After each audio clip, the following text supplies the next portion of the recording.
tabloid press and Sydney radio were all over the story, and by evening thousands had gathered in the street and on the steps that led down to the stage door entrance.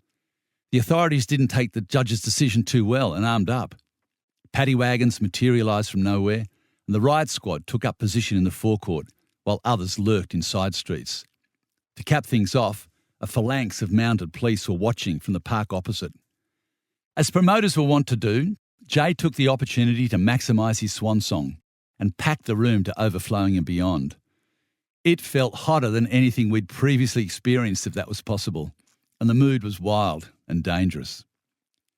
Music solid as granite would be needed to assuage the multitude of raging spirits, as well as some cautionary remarks about confronting those outside.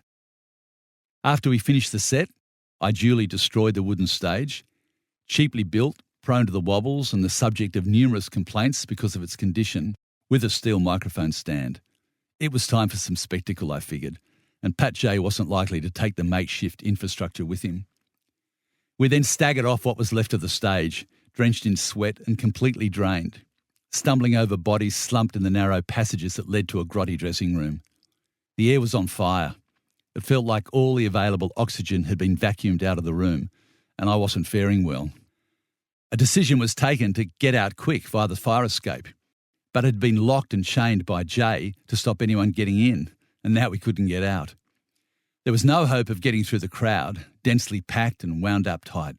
Slumped on the floor, feeling faint and numb, I pressed my lips to a small crack at the bottom of the door and sucked desperately. I can still taste that cool nectar.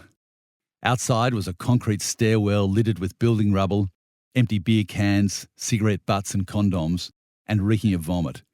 But nothing since has ever tasted as good as that sweet air.